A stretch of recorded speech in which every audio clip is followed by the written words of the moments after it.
When you're alone and you need a friend, someone to help you forget your problems. Come along, baby, take my hand. I'll be your lover tonight. This is what I wanna do. You guys remember that shit? Boom, boom, boom, boom. I want you in my room. Please tell me that's like a fucking TikTok trend right now and I'm so fucking oblivious that I don't even know. But where's my laptop is the real question, because there's only so many places that I use it and yet it's never in those places, which is confusing maybe. There's an iPad, no laptop. There's a cat. Oh my God. You little angel. Would you like me to pet you? Would you? Is that why you were splayed out so cute? Radio. Not you. You are so beautiful. You are the prettiest pretty. I'm going to miss you so much this weekend that I cannot even fathom or express in words the pain that it will bring me to leave you and the anxiety that I will have wondering if you will still love me when I get back. You precious, precious little girl. You are so pretty. Hey, Freddie. Look how fluffy you are. We changed Freddie's diet and he grew so much bigger and his fur is so much fluffier and his temperament is so much better and he's such a good boy. You're growing up. Oh my God. Would you like me to pet you as well? Okay. No. Whenever he does this, I can't tell if he's playing with me the way he plays with other kittens or if he's asking me to leave him alone. Like truly. I can't read your body language. Are you attacking me the way you attack Radio or? Okay. My fingers smell like hot sauce. Anyway, I am leaving for the weekend. Peyton planned a really amazing weekend for my birthday, which I'm so fucking grateful for. It's the one thing that I really wanted and needed was just a fucking break. So I'm gonna be taking a break. I'm gonna try. I've also been taking a break from working out and bitch,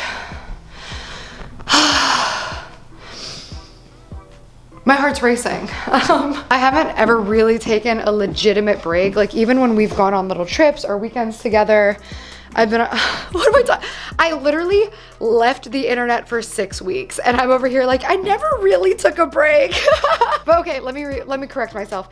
I've never taken a break in a healthy state of mind. So when I took a break, it was because I was having a meltdown and was just trying to heal as a person.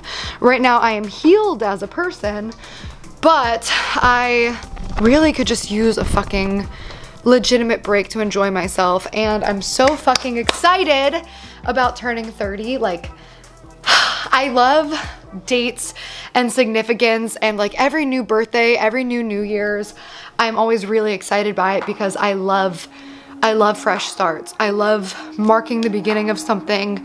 And dude, starting a new decade, that's so exhilarating, especially because I'm so happy with where I am in life right now.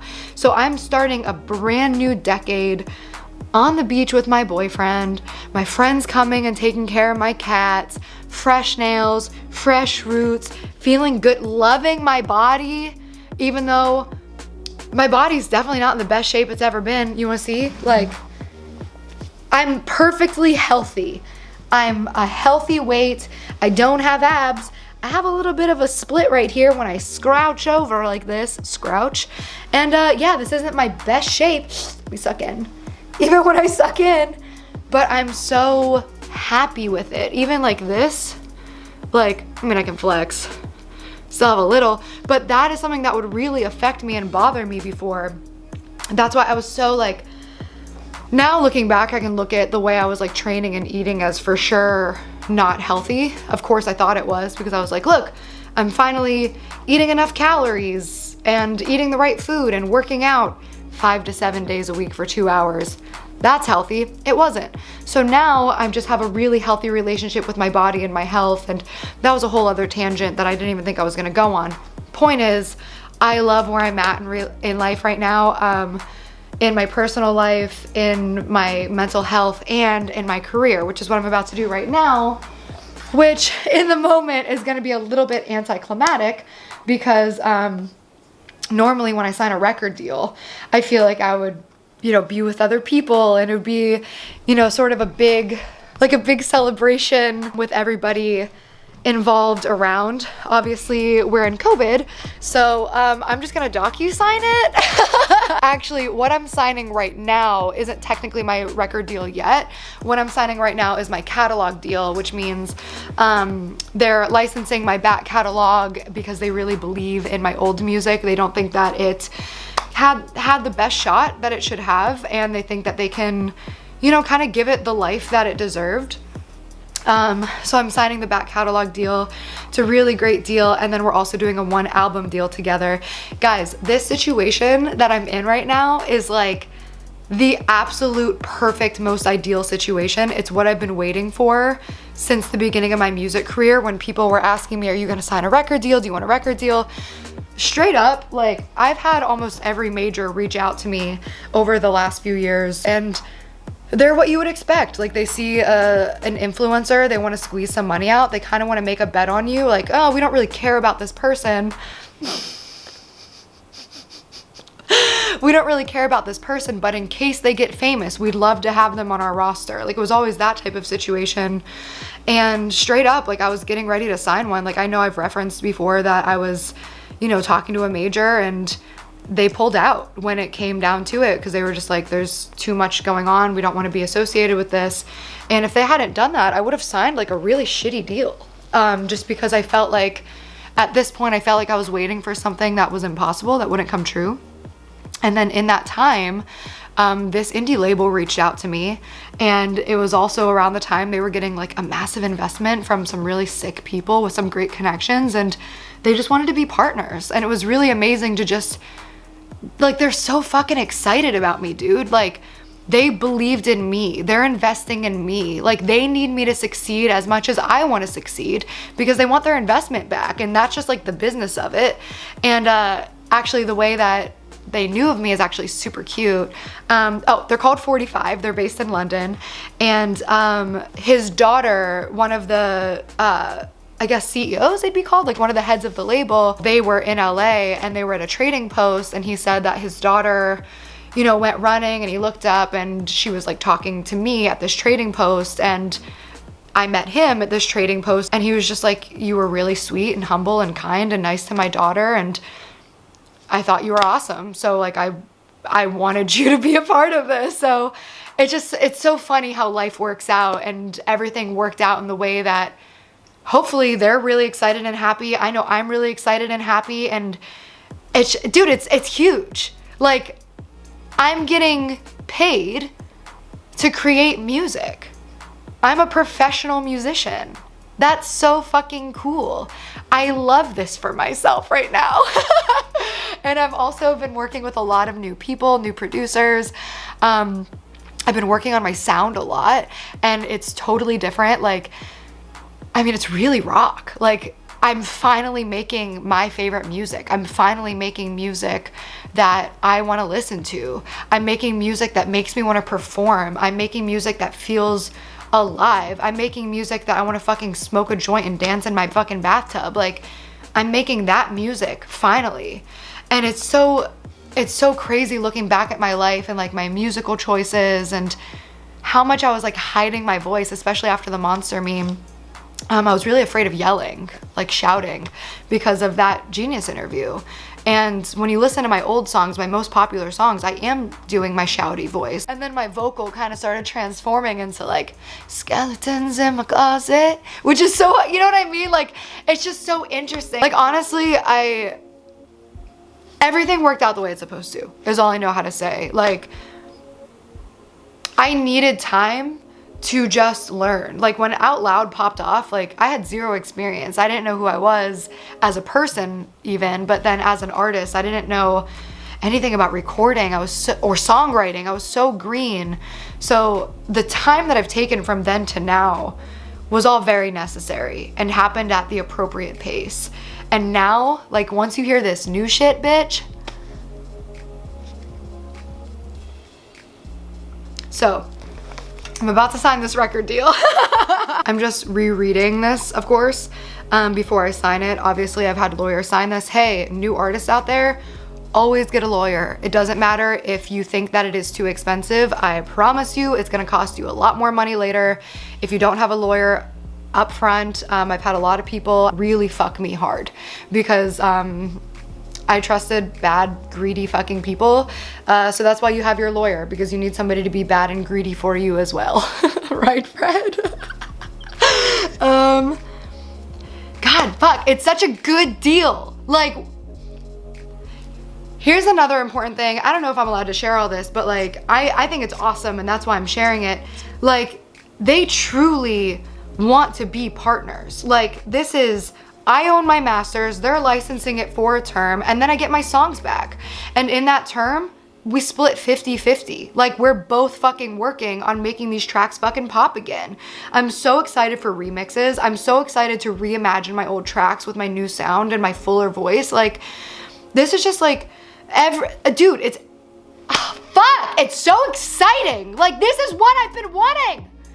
Sorry, Fred. This moment that like, oh, it's all gonna come, it's all gonna happen. It's gonna, everything. Like, this is it. Like, this is that moment right now that I'm getting everything I've ever wanted. Right now. I'm a professional fucking musician. I created a back catalog of shit that a company was like, we want to pay you fucking money to fucking license that shit because we love it and we believe in you and we don't want to buy it. We don't want to fuck you over. You're an artist. That's your shit. We would never take your baby. We want to be 50-50 partners on it, but we want to fucking make it pop because we know we can because we love your music. That's awesome. It's the same for the label deal, which isn't here yet because we're still working out the details of that. But like, to have somebody believe in your project like that and be like, hey, we want to give you some money to make this album because we know that you're gonna pop. We know your music's gonna fuck and we want to be the ones to help you do that. Like, anyways. I'm sorry, Fred. I did just throw up in my mouth. However, it's because I have acid reflux. This is so fucking amazing, dude. God. Remember when I wanted to kill myself in 2020? Thank God, right? That I did not. This is sick. All right, here we go. Let's sign this bitch, huh?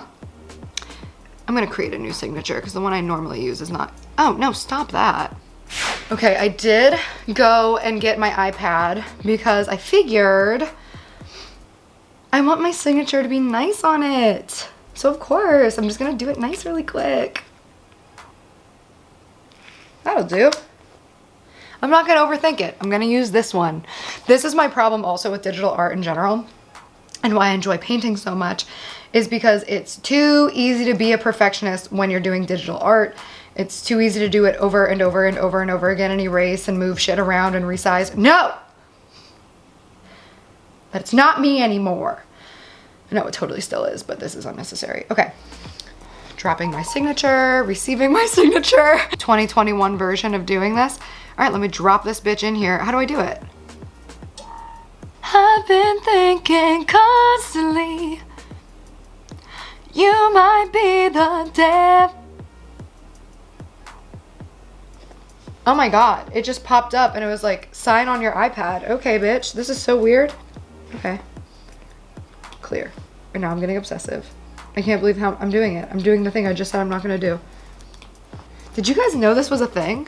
Look at this. Fuck. No. Okay, one more time and then whatever happens, happens.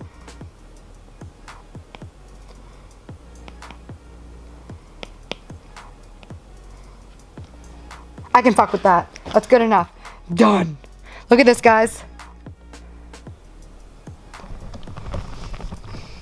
I can't wait to see where this goes. That's awesome. What a cool fucking way to enter this decade. Am I right? And with tattoos. Oh, we gotta talk about it. Hey, want to learn something weird about Fred? He sheds so much, which is so annoying because he's a short hair cat and you would think that he wouldn't, but like, this is all, I just pulled this off of him from petting him. This little psycho weirdo comes over here and starts eating it. Like, stop! No, don't eat it. Stop it. It's much softer though, so I'm hoping that as he continues to get more protein, he stops shedding so fucking much. Like, I know cats shed, but fuck, Freddie. You are one hairy motherfucker. You're lucky. You're the cutest, most affectionate, lovey, smart, intuitive, friendly, sweetest, cutest cat in the world. You're so lucky. Oh, I'm gonna see something really cute. My sister bought me a birthday gift. Where is it? Oh my God, did I lose it already? Oh, I just opened it. Where is it? Oh, I brought it up here. Look how fucking cute. What a fun vlog. Tattoos, birthday presents, 30, record deal, cat hair, like a day in my fucking life, am I right? Stop eating hangers, bro. Look how cute. It's like a ring.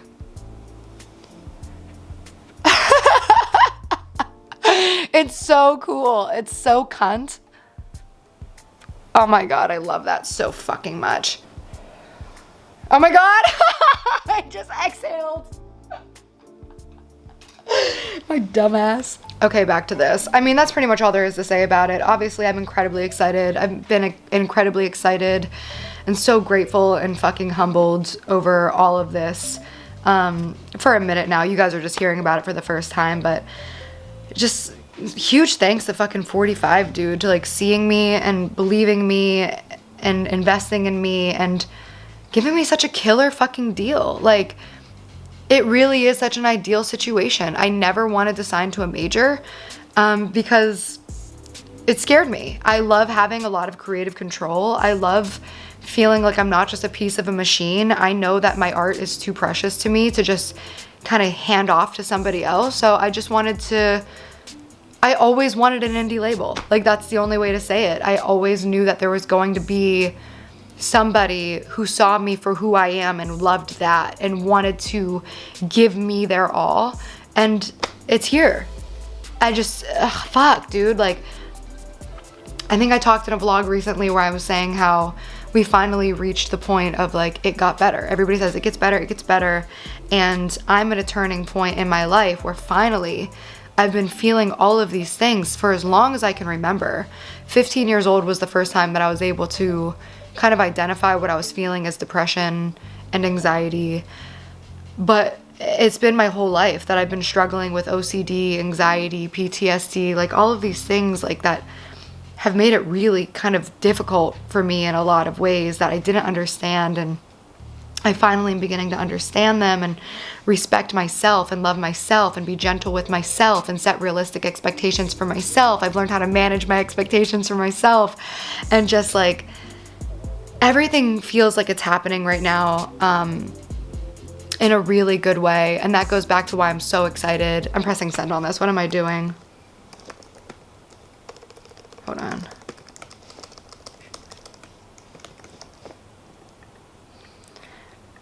Wouldn't it be so funny if I accidentally sent it without the signature?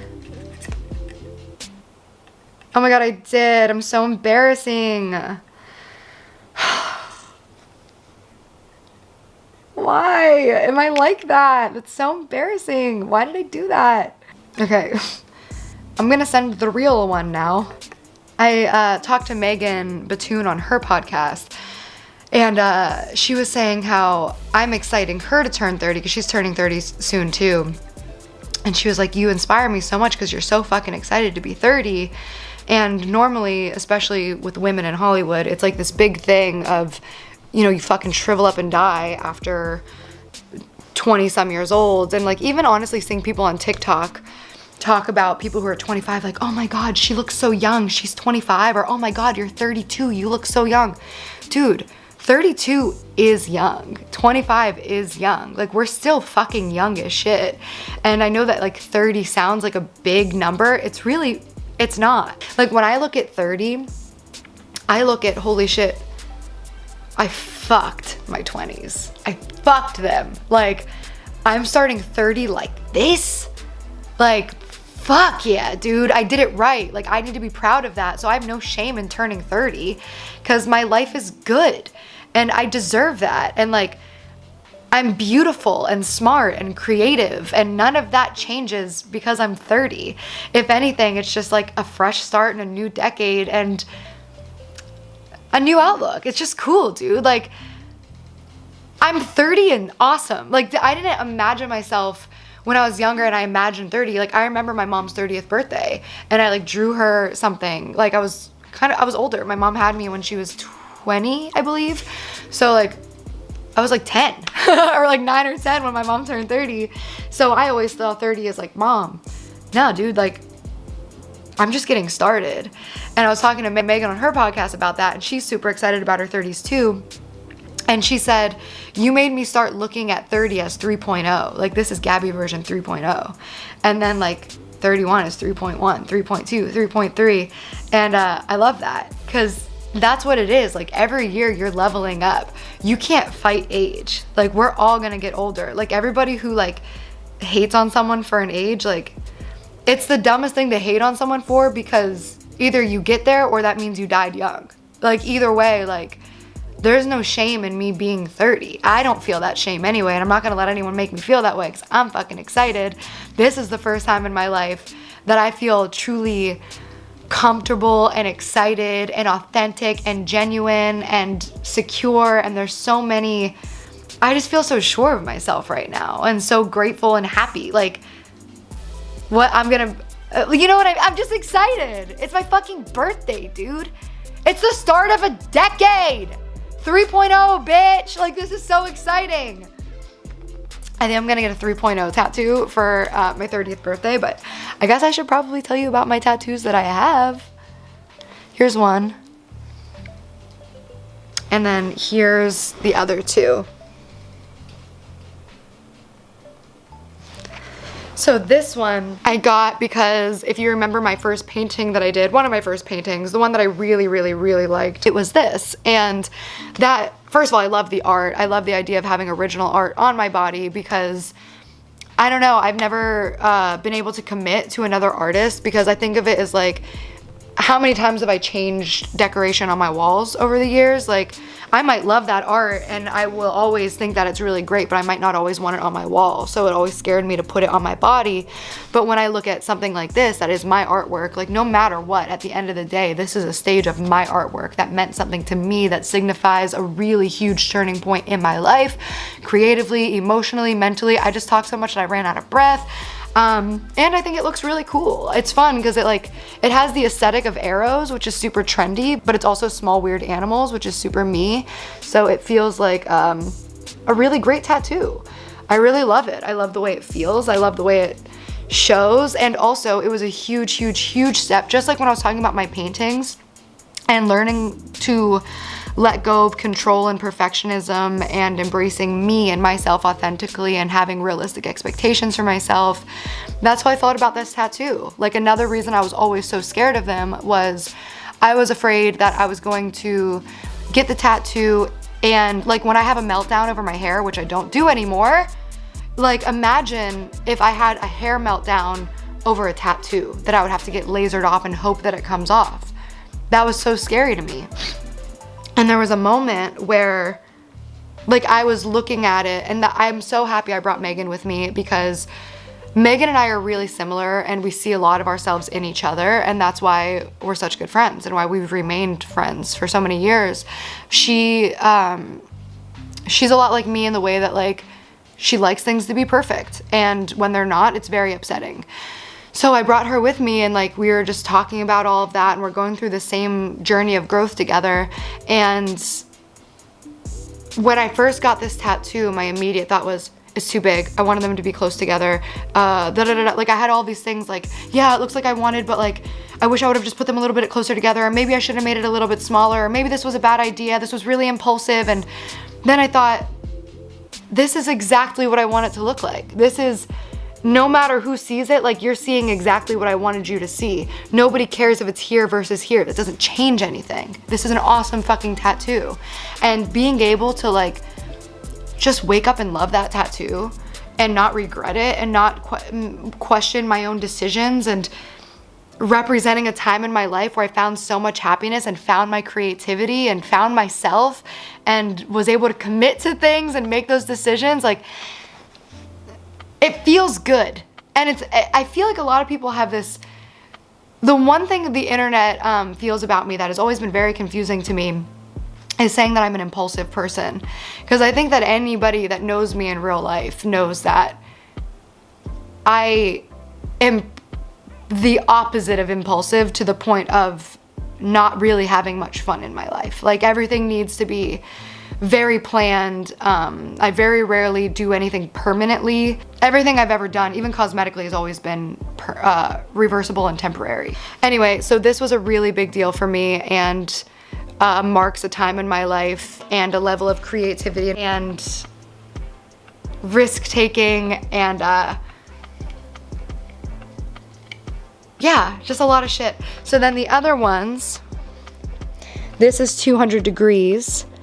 This is 200 degrees, that's why they call me Mr. Fahrenheit. Oh, how funny, I'm wearing my queen shirt today. And then this one is cool. And this one was actually pretty impulsive. This was a conversation I had with Megan. Well, back to this really quick. Freddie Mercury is my all-time inspiration. He was like my first favorite song, and I very much aspire to Freddie Mercury's level of performance and authenticity and talent. I think he's the fucking best. And he, on Bohemian Rhapsody, the movie, did inspire me in a time that I was feeling really, really bad about myself and my music. It was around the monster meme. And I went and I saw that movie by myself because I was like really alone at the time. And I just cried in the movie theater, and it completely re-inspired me as an artist. So Freddie's with me always. This cool tattoo, I wanted something to match, like a little bit of a balance, and I made the zeros in the 200 actual O's and not zeros, so that they kind of balance each other, which I really like aesthetically. The word cool, I like that word because I think it's the best thing to be, because cool doesn't mean anything except for cool. It's just that. Like, I was, again, talking on Megan's podcast. I'll make sure to check it out when it's out. I'm not sure when it'll be out, but I'll tweet it when it is.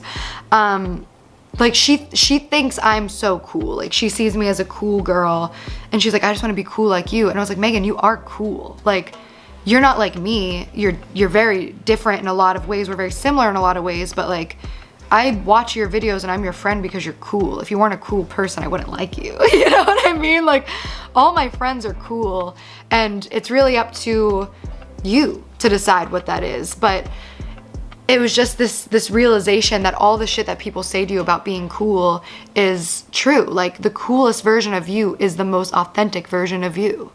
When you are being 100% yourself, obviously you have to work on yourself and try to be the best version of you. But if you're trying to be other people or trying to chase what's popular, you're never gonna be happy, and you're not gonna be fucking cool. It was really interesting. I had this realization that when I was like popular, like super popular online, I wasn't very cool. And now I'm pretty cool, but I'm not very popular. But I'm way happier being cool because I've attracted the people who are also like-minded and cool. I've attracted positive work partners in my life. I've attracted a sense of happiness and peace where I'm not trying to hide all day every day. Like, I'm just fucking cool. And I don't mean it in like, look at me, I'm so cool. It's just like, dude, I know I'm cool. Like, I know that. You know what I mean? And it's just a reminder to strive to be cool and not popular, because those two are not synonymous. In fact, sometimes I think that they might be mutually exclusive in a lot of cases. So that's my tattoos. I have a lot more that I'm really, really excited for, honestly, I'll probably get them really quickly. I always knew that when I got tattoos that I would get a lot, and I think that's kind of what held me back from getting tattoos, is I knew that I would never get one, like, oh, let me get a tiny one on my hip or something. Like, I'm either getting tattoos or I'm not. And if I'm getting tattoos, I'm going all out. Like, I'm getting all the tattoos I've ever wanted. So I have a lot of ideas planned out that I've wanted over the years and have designed and written them out and never really pulled the trigger. And now that I have tattoos, I can do whatever the fuck I want. I really love the look of having a bunch of tattoos like on the inner arm, and yeah, just like on the top of your shoulders. I think it's really sexy. So anyway, that's where I'm at in life. As you're watching this, it is actually my birthday. It is February 7th, Sunday, and I will be turning 30 on the beach in Monterey with my boyfriend. He just got us a hotel room on the beachfront, and we'll probably just get some food, maybe get a tattoo, get some massages, just relax and really unplug. And I can't think of a better way to turn 30 than feeling the way I feel right now, looking the way I look right now, being where I am in my career right now, having the relationships I have right now, and just, God, I'm just so happy I'm starting the decade so happy. It feels really fucking good. Like, it makes me like really emotional to just like, just happy to be alive, dude. Happy to be here another year. Happy to like see, like when you're younger and you say like, where will I be? Like, am I gonna like be what I want to be? Am I gonna like make it to where I want to make it? And I'm just, dude, I'm just happy. I don't know how else to say it. Like, I want to keep saying it because like I just want to share it so much, because like coming from somebody who didn't know, I didn't know if I'd find happiness. I didn't know if it was possible. I didn't know if I was broken. I didn't know if I understood what happiness was. I didn't know if I was deserving, or yeah. I just want this all, I guess, to be a message to anybody watching who's ever felt like me. And I think, you know, a lot of you, hi Freddie, look how cute. Hi buddy. You are an angel. Oh, you're an angel.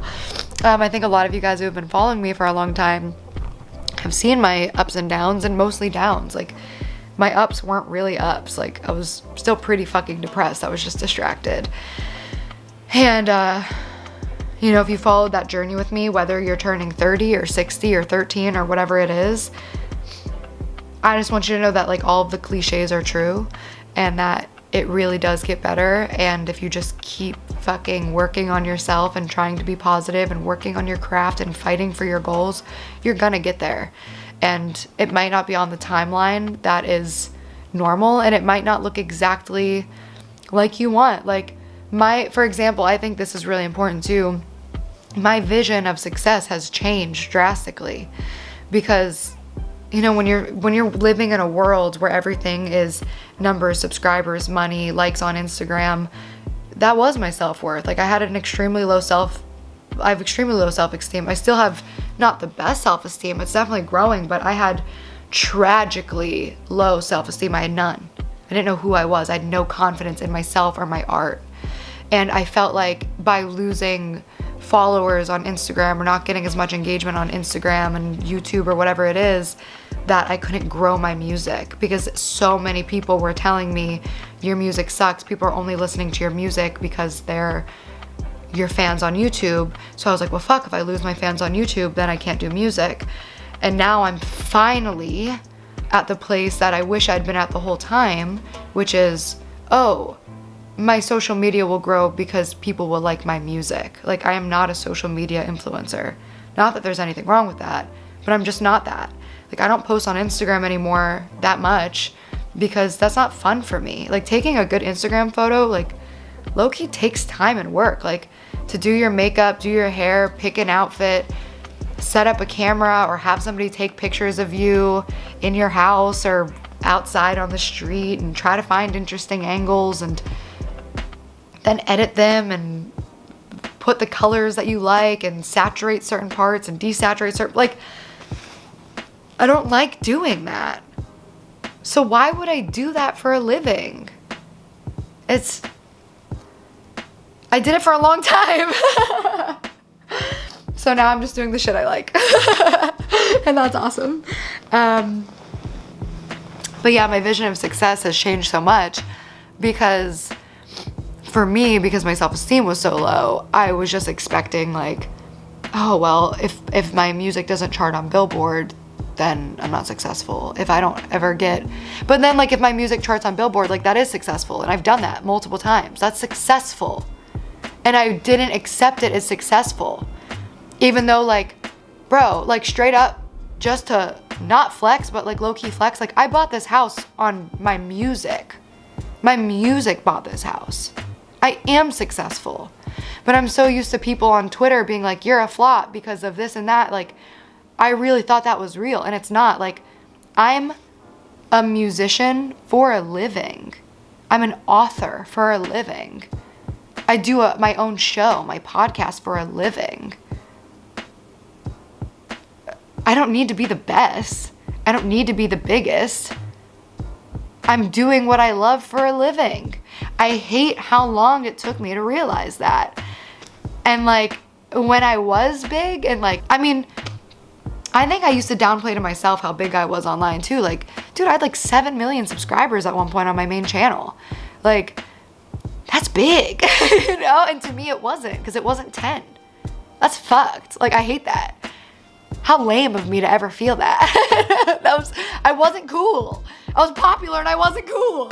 But I wasn't happy because like I was so empty in other places in my life and I wasn't making time to be happy. So now like my vision of success does involve having healthy relationships and friendships and hobbies and exploring myself. Like that's an important part of success to me.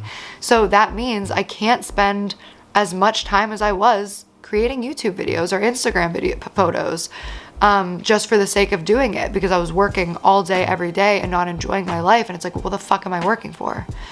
I think it was my manager who said something right as I was kind of coming to all these realizations, where he was like, if you're not enjoying the journey, you're not going to enjoy the destination. And I was like, yeah, what am I fighting for?